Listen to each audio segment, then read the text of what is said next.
이 인물이 궁금했다. 제67회 에스라 3. 에스라가 이스라엘로 돌아온 이유. 에스라와 느헤미야에 대한 결론은 한결같습니다. 포로 생활을 마치고 본토로 돌아온 이스라엘이 정신을 바짝 차려서 강건한 이스라엘을 만들기 위해 성전과 성벽을 재건했고, 하나님을 향한 제사와 하나님의 절기를 다시 지키기 시작했고, 율법을 배우는 일에 힘을 쏟았고, 율법대로 사는 일에 전심전력을 다했다는 것이었고, 이 일에 가장 앞장서서 헌신한 두 사람이 바로 에스라와 느헤미야였다는 결론이었습니다. 그러나 에스라와 느헤미야에 대해 내려졌던 이런 일반적인 평가를 부정하며 들어간다고 말씀을 드렸고, 세 가지 근거를 제시했습니다. 첫 번째 근거는 예수님께서 오실 수밖에 없는 원인을 제공한 구약의 마지막 두 인물이 에스라와 느헤미야라는 것이었고, 두 번째 근거는 이스라엘이라는 공동체에 대한 하나님의 생각과 에스라와 느헤미야의 생각이 완전히 다르다는 것이었습니다. 세 번째 근거는 에스라의 귀환과 느헤미야의 귀환은 하나님의 계획 가운데에 이루어진 일이 아니라 에스라 자신의 계획과 느헤미야 자신의 계획 가운데에 이루어진 일이었습니다. 이 세 가지 내용을 기초로 해서 오늘부터 본격적으로 에스라라는 사람에 대해 살펴보도록 하겠습니다. 그런데 에스라가 등장하는 성경의 15번째 책 에스라는 참으로 재밌습니다. 에스라는 모두 10개의 장으로 이루어져 있는데, 에스라는 에스라 7장의 가서야 비로소 등장하고 있는 것입니다. 이게 참으로 독특합니다. 사람의 이름이 성경에 제목이 되어 있는 경우 대부분 1장, 늦어도 2장에는 그 사람의 이름이 등장하거나 그 사람이 모습을 드러냅니다. 여호수아, 룻, 사무엘, 느헤미야, 에스더 등이 모두 그렇습니다. 또 대부분의 예언서도 마찬가지입니다. 그런데 에스라는 책 제목이 에스라임에도 불구하고 1장도 아닌, 2장도 아닌 절반을 훌쩍 지난 7장의 가서야 모습을 나타냅니다. 1장부터 6장까지 단 한 번도 에스라의 애자도 나온 적이 없었습니다. 그 이유가 무엇일까요? 에스라가 7장에 가서야 비로소 모습을 나타내는 이유가 무엇일까요? 그 이유는 에스라의 등장, 그리고 에스라가 행하는 여러 일과 관련해서 에스라 1장부터 6장까지 기록된 내용이 아주 중요한 배경이 되고 있기 때문입니다. 1장부터 6장까지는 에스라가 본토로 돌아오기 이전 1차로 이스라엘 땅으로 돌아온 사람들에 의해 일어난 일들을 기록하고 있습니다. 참으로 많은 일들이 있었습니다. 바로 이 일들이 앞으로 에스라가 행할 여러 가지 일에 아주 큰 영향을 미치게 된다는 것을 성경은 보여주고 있는 것입니다. 그래서 에스라가 처음 등장하는 에스라 7장 1절도 이 일 후에라고 시작하고 있습니다. 그런데 이 일 후에라고 시작하니까 대부분 7장 바로 앞에 있었던 내용, 즉 6장의 마지막 부분에 기록된 성전 봉헌과 유월절 절기를 지킨 일 후라고 아주 단순하게 생각합니다.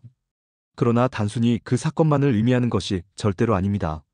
왜냐하면 6장과 7장 사이에는 성경이 기록하고 있지 않은 60여 년이라는 긴 시간의 공백이 있기 때문입니다.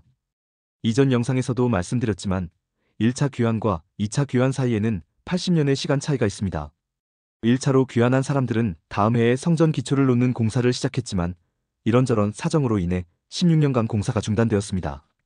그랬다가 다리오 왕 제2년에 공사가 재개되어 그로부터 4년 후인 다리오 왕 제6년에 공사가 마무리되었고, 성전 봉헌식과 유월절 절기를 지키는 일이 있었습니다. 그러니까 에스라 1장부터 6장까지 기록된 내용은 1차로 돌아온 사람들의 약 20년간의 행적이 되는 것이고, 6장의 끝과 7장의 처음 사이에는 성경이 기록하고 있지 않은 약 60여 년의 공백이 있는 것입니다. 무려 60년 전에 있었던 성전 봉헌식과 유월절 절기를 기준으로 이일후회라고 하면 대단히 어색합니다.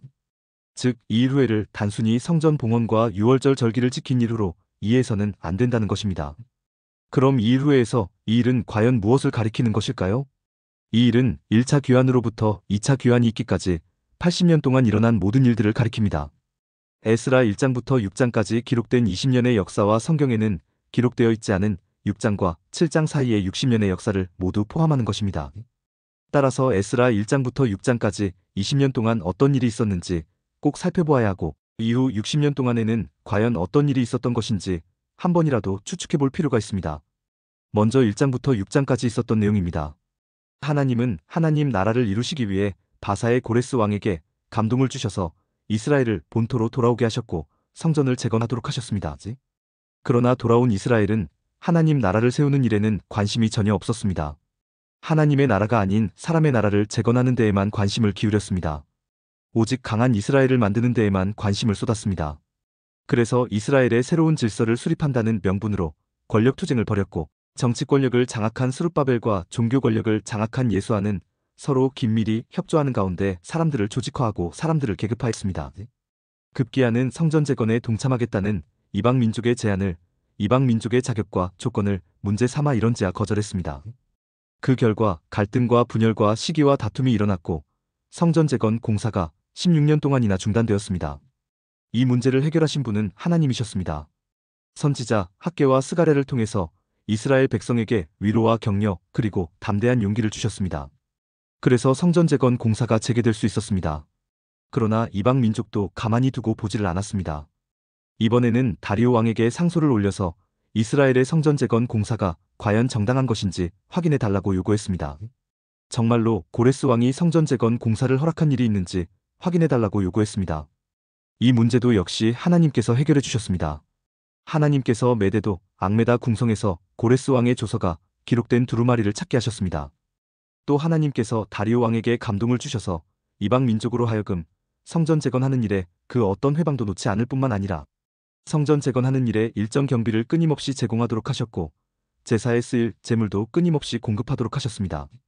결국 하나님은 이스라엘의 성전 재건을 방해했던 이방 민족에게도 큰 은혜를 베푸셔서 그들이 그토록 참여하기를 원했던 성전 재건 공사에 참여토록 해주셨던 것입니다. 그 결과 성전 건축하는 일이 형통하게 진행되었고 공사가 재개된 지 4년 만에 마침내 공사가 완료되었습니다. 그리고 찾아온 것이 평안이었고 평화였습니다. 그 평안과 평화의 증거가 성전 봉헌식과 유월절 절기를 지키는 모습이 되는 것입니다. 이방 민족으로부터 이스라엘로 돌아서서 이스라엘의 하나님 여호와를 찾아오는 사람들도 있었다고 성경은 기록하고 있습니다. 하나님으로 인하여 가나안 땅의 이스라엘 민족에게 하나님으로 인하여 가나안 땅의 이방 민족에게 평안과 평강과 평화가 찾아온 것입니다. 여기까지가 에스라 1장부터 6장까지 기록된 20년 동안의 내용입니다. 그럼 나머지 60년 동안에는 어떤 일이 있었을까요? 먼저 질문을 하나 드려보겠습니다. 하나님께서 가나안 땅에 평안과 평화를 이루어 주셨다고 말씀드렸습니다. 그런데 이 평안과 평화가 60년 동안 온전하게 계속 유지되었으리라고 생각하십니까? 아니면 하나님께서 이루어 주신 평안과 평화는 얼마 안 가서 깨지기 시작했으리라고 생각하십니까? 하나님께서 주신 평안과 평화는 얼마 안 가서 깨졌을 것이 확실합니다. 이렇게 말씀을 드리면 증거를 제시해보라고 요구하실 분이 계실지도 모릅니다. 그런데 저도 직접적인 증거는 가지고 있지 않습니다. 그러나 그 근거는 얼마든지 제시할 수 있습니다. 그 근거가 바로 사사기입니다. 사사기 3장 11절 그 땅이 평온한 지 40년에 그나스의 아들 온니엘이 죽었더라라는 기록. 사사기 3장 30절 그날의 모압이 이스라엘 수하에 굴복함에 그 땅이 80년 동안 평온하였더라라는 기록. 사사기 5장 31절 그 땅이 40년 동안 평온하였더라라는 기록. 사사기 8장 28절 기드온이 사는 40년 동안 그 땅이 평온하였더라라는 기록이 있습니다. 메소보다미아 왕 구산 리사다임에 의해 이스라엘이 8년간 고통을 당하자 하나님께서 사사 온니엘을 세워 40년 동안 이스라엘을 평안케 하셨습니다.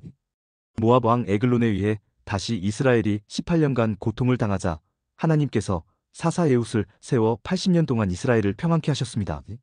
하솔 왕 야빈에 의해 다시 이스라엘이 20년간 고통을 당하자 하나님께서 사사 드보라를 세워 40년 동안 이스라엘을 평안케 하셨습니다. 미디안에 의해 다시 이스라엘이 7년간 고통을 당하자 하나님께서 사사 기드온을 세워 40년 동안 이스라엘을 평안케 하셨습니다. 하나님으로 인한 평안과 이스라엘이 겪는 고통이 주기적으로 반복되고 있음을 알 수 있습니다. 이게 무슨 뜻입니까? 이스라엘의 평안에는 유통기한이 있다는 뜻입니다. 하나님께서 아무리 평안과 평화를 이루어 주셔도 일정 기간이 지나면 이스라엘은 다시 또 하나님을 잊어버리고 하나님을 떠나 하나님과 아무 관계 없는 삶을 살았다는 뜻입니다. 더 적나라하게 표현하면 평안과 평화가 찾아오는 그 순간부터 이스라엘은 하나님을 떠나 다시 부패한 삶을 살아가기 시작해서 몇십 년이 지나면 아예 돌이킬 수 없을 정도로 부패해졌다는 뜻입니다. 하나님께서 다시 간섭하셔서 돌보아 주시지 않으면 이스라엘은 아예 끝장을 볼 정도로까지 패역한 삶을 살았다는 뜻이 됩니다. 이와 마찬가지로 에스라 6장에서 하나님께서 이스라엘 민족에게 평안을 주셨지만 60여 년의 세월이 흐르면서 이스라엘은 다시 또 하나님을 잊고 패역한 삶을 살아가고 있을 것이라는 추측이 얼마든지 가능합니다. 아니, 추측이 아니라 너무나 확실합니다. 혹자는 사사기 때의 이스라엘과 에스라 때의 이스라엘은 다른 게 아닌가요? 그래도 나라를 잃고 포로 생활을 했던 아픈 경험이 있는데 조금은 정신 차리지 않았을까요? 너무 과장된 추측이 아닐까요? 이렇게 이의를 제기하실 수도 있습니다. 그러나 사사기 때의 이스라엘과 에스라 때의 이스라엘이 전혀 다르지 않습니다. 3살 버릇 80까지 간다는 말이 있습니다. 사람은 죽을 때까지 쉽게 변하지 않는다는 말입니다.